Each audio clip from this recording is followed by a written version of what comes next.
जेवणाच्या ताटात किंवा टिफिनसाठी झटपट तयार होणारी भेंडी फ्राय करून केलेली भाजीची रेसिपी आज आपण पाहूयात. या रेसिपीने तुमची भाजी अजिबात चिकट न होता अगदी मोकळी होईल. नमस्कार, मी वर्षा VM's किचनमध्ये तुमचे स्वागत आहे. सर्वात आधी 1/2 किलो भेंडी स्वच्छ धुवून निथळून घेतली. आता ही भेंडी आपण अशा प्रकारे बारीक चिरून घेऊयात.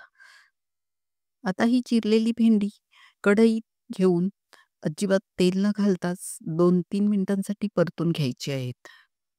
म्हणजे भेंडीवरचं पाणी सुकून जाईल आणि भेंडीतला तार कमी सुटेल.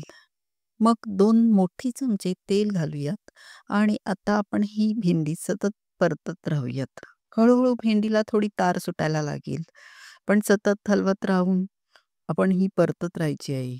म्हणजे ही तार कढईच्या तळाशी चिटकेल आणि कमी होत निघून जाईल.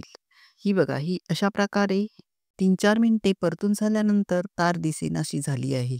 आता यात परत 1 चमचा तेल घालायचे आणि मग 2 ते 3 बारीक ठेचलेल्या लसूण पाकळ्या घातल्या. 1 बारीक चिरलेला मोठा कांदा घातला. आता हे कांदा लसूण मऊ होईपर्यंत परतून घ्यायचे. मग यात 2 चमचे लाल मिरची पावडर, अर्धा चमचा गरम मसाला, 1 चमचा धणे पावडर आणि अर्धा चमचा हळद घालायची. असेल तर थोडी आमचूर पावडर घातली तरीही चालेल.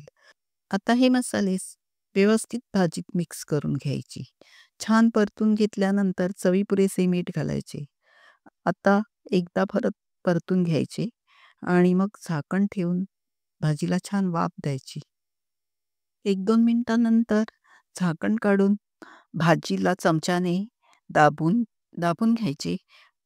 म्हणजे भेंडीतले पांढरे दाणे बाहेर पडतील. मग यामुळे भाजी छान दिसेल आणि सगळे मसाले भेंडीत छान मिक्स होतील. आता आपण ही भाजी अशीच उघडीच किंवा झाकण पोकळ ठेवून ठेवायची. म्हणजे भाजीला पाणी सुटणार नाही. ही बघा, किती चटपटीत अशी वाफेवरची भेंडीची भाजी तयार आहे. ही आपण भाकरी, पोळी सोबत किंवा टिफिनसाठी झटपट तयार करू शकतो. ही अशा प्रकारे तुम्ही नक्की भाजी तयार करून बघा. तुम्हाला नक्की आवडेल. रेसिपी आवडली तर या प्लेलिस्टवर क्लिक करून चॅनलला नक्की लाईक आणि सबस्क्राईब करून कमेंट करा.